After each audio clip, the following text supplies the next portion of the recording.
Bonjour à tout le monde. Je reconnais quelques têtes et quelques noms, nos habitués, et aussi de nouvelles personnes. Certains puissent se présenter.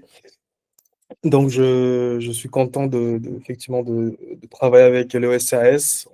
L'ESAS a organisé ces webinaires qui pointent du doigt en fait les fondements et les pratiques et disons les innovations qui touchent les entreprises africaines aujourd'hui. Et on a ciblé un sujet spécifique. Ces sujets portent sur les procédures d'exécution en droit OHADA et on va vraiment pointer du doigt les impacts de l'acte uniforme qui touche ces sujets-là sur les créanciers entre-temps. L'idée, c'est qu'à la fin de ce webinaire, que vous puissiez en fait avoir en tête les textes fondateurs, hein, les principes qui vont régir cette notion, que vous puissiez aussi comprendre le process qu'il y a derrière pour comprendre pratiquement comment se déroule une procédure d'exécution, que vous puissiez, sur base de ce qu'on va vous proposer, être en mesure de faire un choix qui soit éclairé et potentiellement en fonction du temps qu'on a, en mettant en avant quelques bonnes pratiques, et ça serait à vous de l'adapter en fonction de vos contextes personnels. Alors, nous, on s'adresse aux personnes qui sont concernées par la procédure d'exécution, notamment les banques, les avocats, on a des juristes parmi nous, on a des étudiants. Aussi, on pense des situations de personnes qui sont dans les relations B2B, notamment commerçants à commerçants, professionnels à professionnels. On pense aux bailleurs, on pense aussi à ceux qui doivent restituer des biens en réserve de propriété. L'idée, c'est vraiment que vous puissiez être en mesure de diminuer vos coûts quand vous déclenchez ces processus, que vous comprenez aussi les délais et les potentielles nullités qu'il y a derrière. Donc, il y a un intérêt de comprendre cette notion d'exécution, de procédure d'exécution, d'autant plus que ça permet quelque part de résoudre de gros sujets que vous avez potentiellement vécu. On se base effectivement sur un acte uniforme qui régit ces domaines-là. On va se rendre très vite compte qu'il y a des procédures qui sont simplifiées, qui donnent vite des titres. Et les voies d'exécution vont se réaliser, je dirais qu'ils vont réaliser finalement de créances sur des biens des débiteurs. Et effectivement, ça n'a aucune conséquence grave sur l'acte uniforme de 1998 parce qu'il y a une réforme récemment. Ce qui nous pousse à passer au point suivant. Qui est la présentation, oui.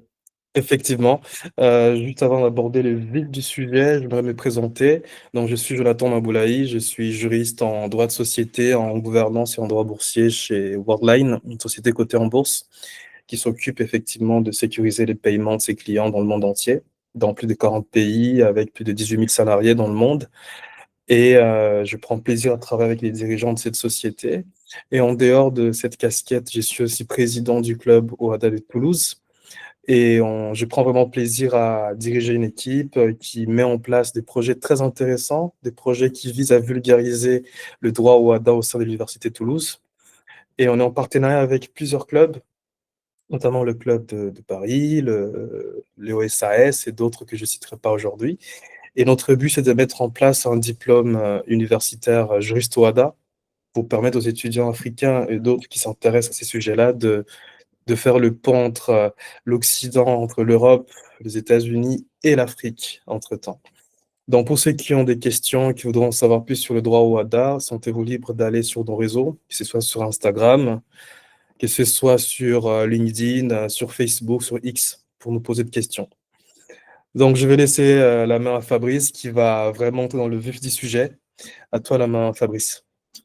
Merci Jonathan pour cette belle entrée comme à l'accoutumée. Ça faisait un petit moment qu'on n'avait pas fait cet exercice-là. Avec Ça doit plaisir. remonter à 2, 3 mois à cause des vacances et tout. Donc, pour ne pas Mm. perdre du temps, puisque déjà, comme expliqué, nous n'en avons pas assez, moi, c'est Fabrice Nchata. Je suis docteur en droit des affaires et du numérique. Et ma soutenance reposait sur la dématérialisation des valeurs mobilières en zone CEMAC. Donc, j'ai travaillé vraiment dans le contexte africain qui est celui de la CEMAC jusque à celui de l'OHADA, puisque bien en amont, mon mémoire travaille sur le cyberdroit dans l'espace OHADA. Donc, actuellement, je suis enseignant-chercheur à l'Université de Paris-Nanterre et avant de m'installer en France, j'habitais au Cameroun où j'avais mis en place une structure Legal Tech qui s'appelle Lex Enim Omnia, en abrégé Léo. Donc, c'est une société par action simplifiée.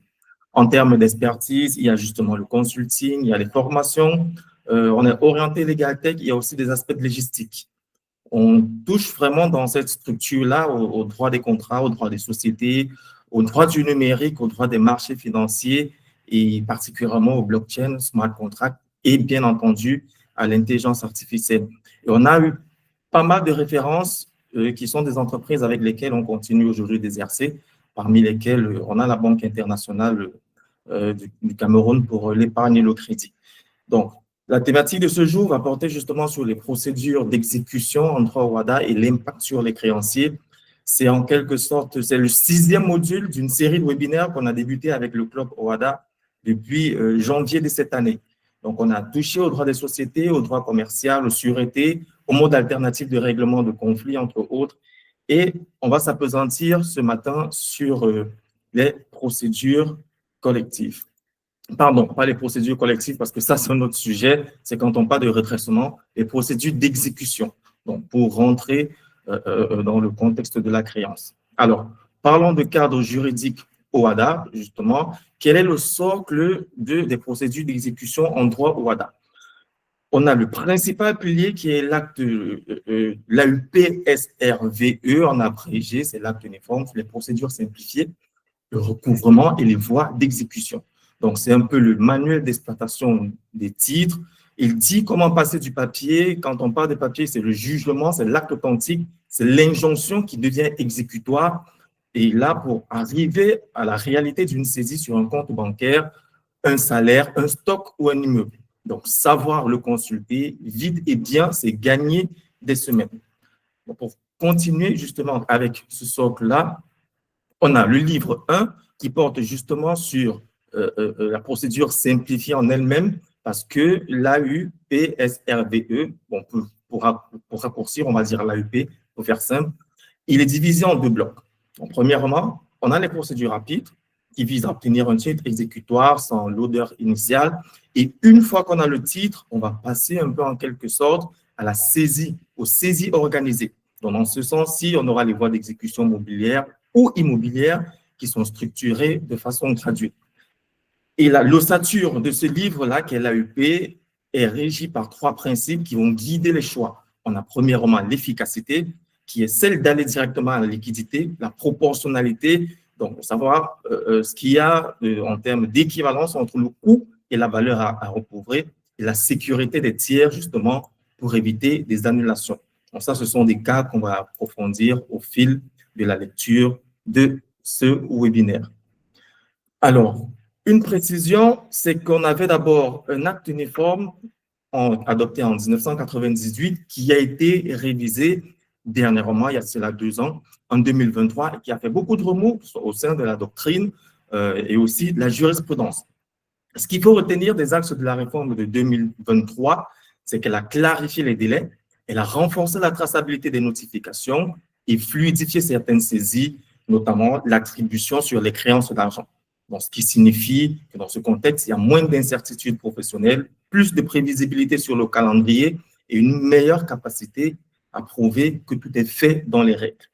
En parlant du principe d'équivalence fonctionnelle entre le papier et électronique, ce qu'il faut savoir, c'est que cet acte de 2023 a reconnu les actes électroniques comme au même titre que les actes papier. Donc, c'est-à-dire que désormais, les actes électroniques vont avoir une force probante et puis vont être reconnus ad validitatem. Donc, c'est pour dire que les actes qui sont passés sous forme électronique sont valides au même titre que les actes qui sont passés sur le plan physique.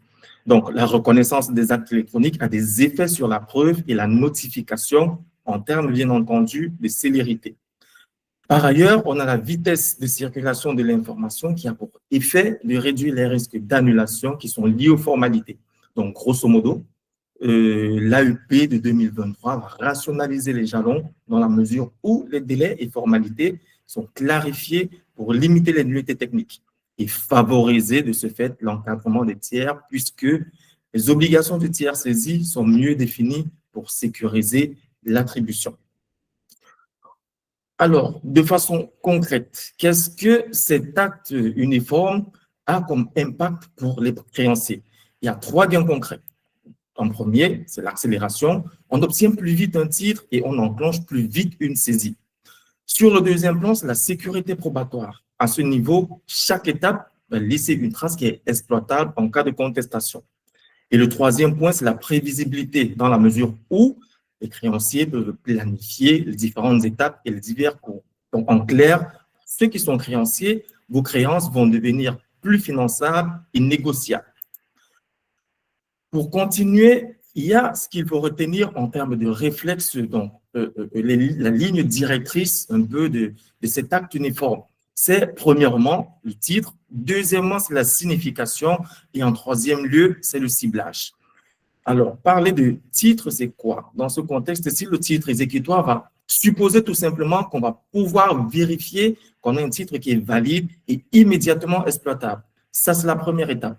Une fois que c'est fait, il faut soigner la signification, puisque, en guillemets, la signification est un peu le talon d'Achille le plus fréquent. Donc, une adresse ou un délai qui est mal géré peut faire tout basculer, peut faire que tout va s'effondrer.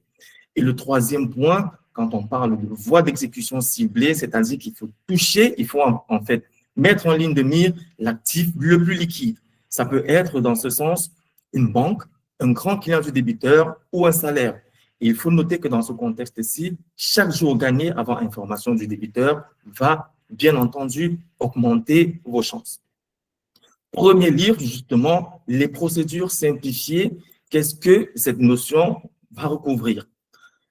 Il convient d'employer les procédures simplifiées lorsqu'une créance est bien établie. Donc, l'injonction de payer va ici permettre d'obtenir un titre exécutoire sans audience initiale à partir d'un dossier probant.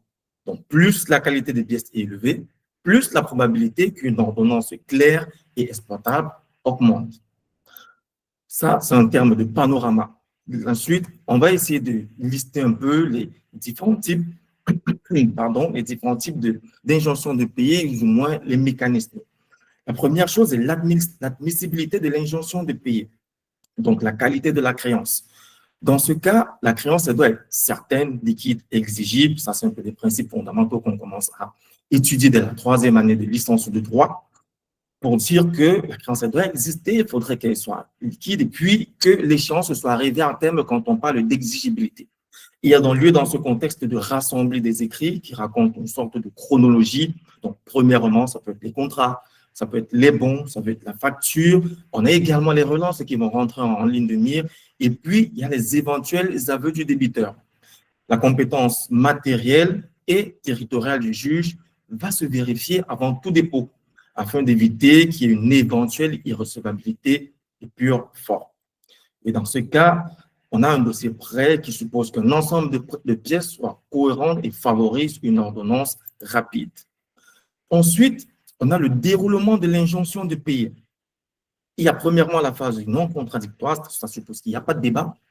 On a la notification déclenchante et puis on a une sorte de bascule éventuelle. La première chose est la requête qui est examinée de manière non contradictoire. Dans ce cas, une ordonnance va intervenir, qu'elle soit favorable ou non. En cas d'ordonnance favorable, ce qu'il faut savoir, c'est que la signification débiteur va ouvrir le délai d'opposition.